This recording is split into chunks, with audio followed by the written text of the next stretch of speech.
నమస్తే. Welcome to red TV. నేను వంశీ. ఢిల్లీలో మరొకసారి ఉగ్రవాద పన్నాగాలు వెలుగులోకి వచ్చినట్టు తెలుస్తుంది. 5గురు ఉగ్రవాదులను పట్టుకున్నట్టుగా తెలుస్తుంది. మరి పోలీసుల సమాచారం ప్రకారం ఏం చెప్పారో, అసలు ఉగ్రవాదులు ఎక్కడి నుంచి వచ్చారో, మన ఢిల్లీకి సంబంధించిన వాళ్ళ లేదా పాకిస్తాన్‌కి సంబంధించిన వాళ్ళ? మరి వాళ్ళు భారతదేశానికి ఎలాంటి ముప్పు తీసుకురాబోతున్నారు? వాళ్ళ వల్ల ఎలాంటి ప్రమాదం నుంచి మనం బయటపడ్డాం? మరి ఒకసారి అడిగే ప్రయత్నిద్దాం ఒకసారి. ఎందుకంటే దేశానికి ద్రోహం చేసే వాళ్ళు చాలా మందులున్నారు ఇండియాలో. ఇలాంటి స్లీపర్ సెల్స్ అని చాలా చాలా రకాలుగా ఉన్నారిక్కడ. కానీ ఇక్కడ ఉప్పు తింటూ, ఇక్కడ నీళ్లు తీసుకుంటూ, ప్రతిదీ భారతదేశం కింద బతుకుతూ కూడా, భారతదేశానికి వెన్నుపోటు పొడిచే చాలా వ్యక్తులు చాలా మందులున్నారు. భారతదేశానికి నష్టపరిచేవాళ్ళు, భారతదేశాన్ని నాశనం చేయడానికి చాలా మందులున్నారు. సో, ఇలాంటి వ్యక్తులున్నప్పుడు, అనుమానం వచ్చినప్పుడు ప్రతి ఒక్కళ్ళు గూడా మన భారత దేశ రక్షణకు అందరూ సమానమే కాబట్టి, ఖచ్చితంగా పోలీసులకు సమాచారం ఇవ్వాలి. ఒకసారి పూర్తి వివరాలు తెలుసుకుందాం మనం అసలు. ఎవరు? ఎక్కడి నుంచి వచ్చారు వాళ్ళు? ఢిల్లీకి సంబంధించిన వాళ్ళా? ఎక్కడికి సంబంధించిన వాళ్ళు? అడిగే ప్రయత్నం ఒకసారి. ఆదిత్య, అసలు వాళ్ళు ఎక్కడి నుంచి వచ్చారు? ఢిల్లీకి సంబంధించిన వాళ్ళా? లేపోతే పాకిస్తాన్‌కి సంబంధించిన వాళ్ళా? పోలీసులు ఎలా సైతించారు వీళ్ళందరినసలు? రైట్ వంశీ, ఢిల్లీలో మరోసారి ఉగ్రవాదుల పన్నాగాలైతే ఇప్పుడు వెలుగులోకి రావడం జరిగింది. అటు స్పెషల్ సెల్ పోలీసులు ప్రత్యేక ఆపరేషన్ లో 5గురు ఉగ్రవాదులను అయితే అరెస్ట్ చేశారు.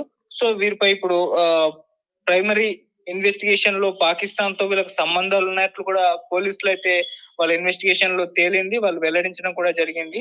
సో దేశంలో పెద్ద ఎత్తున దాడులకు సిద్ధమైన ఈ ఉగ్రవాదుల్ని అరెస్ట్ చేయడం ద్వారా పెద్ద ప్రమాదాన్ని అడ్డుకున్నామని చెప్పేసి కూడా అధికారులు అయితే తెలిపారు.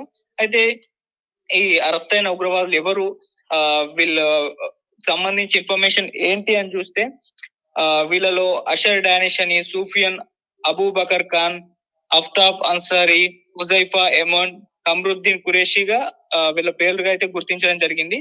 వీళ్ళు ఇద్దరేమో ఢిల్లీకి చెందిన వాళ్ళు ఉన్నారు, ఒకరేమో మధ్యప్రదేశ్, ఇంకొకరేమో తెలంగాణ రాష్ట్రం హైదరాబాద్ చెందిన వారు, మరొకరేమో జార్ఖండ్ లోని రాంచీకి చెందిన వారని చెప్పేసి కూడా పోలీసులు అయితే వీళ్ళ గురించి ఇన్ఫర్మేషన్ రాబట్టి చెప్పడం జరిగింది.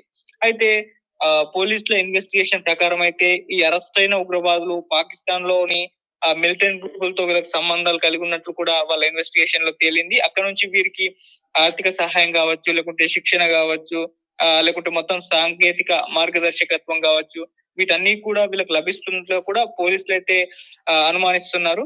సోషల్ మీడియా, ఎన్క్రిప్టెడ్ యాప్స్ ద్వారా తరచుగా వీరు పాకిస్తాన్ హ్యాండళ్లతో సంప్రదింపులు కూడా జరిపినట్లు కొన్ని ఆధారాలు అయితే లభించడం జరిగింది. అలాగే ఉగ్రవాదుల నుంచి పెద్ద మొత్తంలో అటు పేలుడు పదార్థాలు, ఐఈడీలు అంటే ఇంప్రొవైజ్డ్ ఎక్స్ప్లోజివ్ డివైస్ ఉంటాయి కదా, వాటిని కూడా అంటే వాటి తయారీకి ఉపయోగించే కెమికల్స్, ఎలక్ట్రానిక్ పరికరాలు మొత్తాన్ని కూడా హ్యాండ్ ఓవర్ చేసుకున్నట్లుగా కూడా పోలీసులు అయితే వెల్లడించారు. అటు ల్యాప్టాప్లు, మొబైల్ ఫోన్లు, నకిలీ ఐడి కార్డులు, కుట్రలకు సంబంధించిన డాక్యుమెంట్స్ కూడా అన్ని కూడా లభ్యమైనట్టుగా చెప్పారు. వీటన్నిటిని ఇప్పుడు ఫోరెన్సిక్ ల్యాబ్ కు అయితే పంపిస్తున్నట్టుగా అయితే సమాచారం. ఇటు స్పెషల్ సెల్ కు విశ్వసనీయ సమాచారం అందిన వెంటనే పోలీసులు ఢిల్లీలోని వివిధ ప్రాంతాల్లో అయితే దాడులు జరిపారు. సమన్వయంతో జరిగిన ఈ ఆపరేషన్ లో 5గురిని కూడా ఒకేసారి అరెస్ట్ చేశారు. అయితే పోలీసులు చెప్తున్న దాని ప్రకారం అయితే ఈ నెట్వర్క్ ఇంకా విస్తృతంగా ఉండే అవకాశం ఉందని కూడా వాళ్ళైతే భావిస్తున్నారు. అందుకే మరిన్ని వ్యక్తుల్ని విచారణ కోసం పిలిచే అవకాశం కూడా ఉంది. అంటే ఇంకా ఎక్కువ మంది ఉండే అవకాశం ఉంది, 5గురు కాకుండా అని వాళ్ళైతే డౌట్ పడ్డారు. మరి ఇంకా 5గురితో సరిపెట్టుకుంటారా, ఇంకా దొరికే అవకాశం ఉందా అని చెప్పేసి మనకు కొంత కాలం ఆగితే తెలుస్తుంది. అయితే ఉగ్రవాదులు రాబోయే పండుగ సీజన్ లో ముఖ్యంగా ఢిల్లీలో ఉన్న రద్దీ ప్రదేశాల్లో, రైల్వే స్టేషన్లు, లేకుంటే బస్ డిపోలు, షాపింగ్ మాల్స్, ధార్మిక స్థలాలను వీటిని లక్ష్యంగా చేసుకున్నారని చెప్పేసి కూడా పోలీసులు అయితే అనుమానిస్తున్నారు. వీరి వద్ద ఇప్పటి వరకు ఏదైతే లభ్యమయ్యాయో ఆ లభ్యమైన మెటీరియల్ ని బట్టి చూస్తే పెద్ద ఎత్తున విధ్వంసం చేయాలనే ఒక యత్నం స్పష్టమవుతుందని కూడా అధికారులు అయితే తెలపడం జరిగింది. ఈ అరెస్ట్ తర్వాత అటు జాతీయ భద్రతా ఏజెన్సీలైన ఎన్ఐఏ, ఇంటెలిజెన్స్ బ్యూరో ఐబీ వంటి విభాగాలు కూడా విచారణలో అయితే చేరాయి. ఉగ్రవాదులు ఉపయోగించిన ఫైనాన్స్ నెట్వర్క్, కమ్యూనికేషన్ ఛానల్స్, అంతర్జాతీయ లింకులు అన్ని దశల వారీగా కూడా పరిశీలనలు అయితే ఉన్నాయి. కేంద్ర గృహ మంత్రిత్వ శాఖకు కూడా పూర్తి సమాచారం అయితే అందించినట్లుగా కూడా తెలుస్తుంది. అయితే ఇటు ప్రజలకు కూడా కాస్త హెచ్చరికలు అయితే జారీ చేశారు పోలీసు వారు. అంటే ఢిల్లీ పోలీసులు అటు ప్రజలకు అప్రమత్తంగా ఉండాలని చెప్పి సూచించారు. అనుమానాస్పద వ్యక్తులు, వస్తువులు, వాహనాలు కనిపిస్తే వెంటనే పోలీసులకు కూడా సమాచారం ఇవ్వాలని చెప్పేసి కూడా వాళ్ళనైతే కోరడం జరిగింది. సో ప్రజల సహకారమే ఉగ్రవాద వ్యతిరేక పోరాటంలో కీలకమని కూడా పోలీసులు అయితే పేర్కొన్నారు.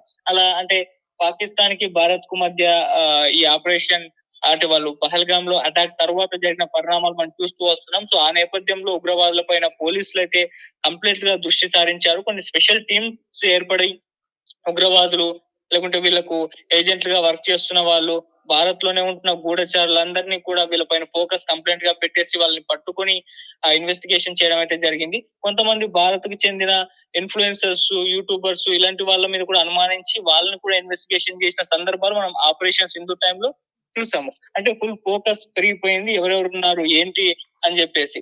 సో అలా ఆ మధ్య హైదరాబాద్ లో ఇద్దరు అరెస్ట్ చేసినట్టుగా వార్తలు వచ్చాయి. అండ్ ఏపీలో ఇద్దరిని ఇలా రకరకాలుగా ఎక్కడ ఉగ్రవాదులు ఉన్నారన్న చిన్న అనుమానం వచ్చినా వెంటనే రంగంలోకి దిగి వాళ్ళని పట్టుకుంటున్నారు. సో ఆ స్థాయిలో పోలీస్ విభాగం అయితే వీళ్ళపైన దృష్టి పెట్టడం జరిగింది. సో అందులో భాగంగానే ఇప్పుడు 5గురిని అరెస్ట్ చేశారు. వీళ్ళకి సంబంధించిన ఇన్ఫర్మేషన్ ఇప్పుడు ఇంతకుముందు నేను చెప్పినట్టుగా అలా ఉంది. మరి ఈ 5గురైనా ఇంకా ఉన్నారా అనేది కూడా వాళ్ళు ఎంక్వైరీ చేస్తున్నారు. మరి బయటపడతారేమో, దొరుకుతారేమో అని కూడా భావిస్తున్నారు. మరి దానికి సంబంధించి చూద్దాం ఏం జరిగే అవకాశం ఉంది అని చెప్పేసి. సో మనమైతే వెయిట్ చేయాలి. అండ్ పోలీసులు చెప్పినట్టుగా ఢిల్లీ వాళ్ళనైతే ఆ ప్రజల్ని కూడా వాళ్ళు హెచ్చరించడం జరిగింది. జాగ్రత్తగా ఉండాలి. చుట్టూ ఏమన్నా సస్పిషియస్ గా కనిపిస్తే ఇన్ఫర్మేషన్ ఇవ్వాలని చెప్పేసి వాళ్ళు కూడా కోరడం అయితే జరిగింది Vamshi. Thank you Aditya. Thank you.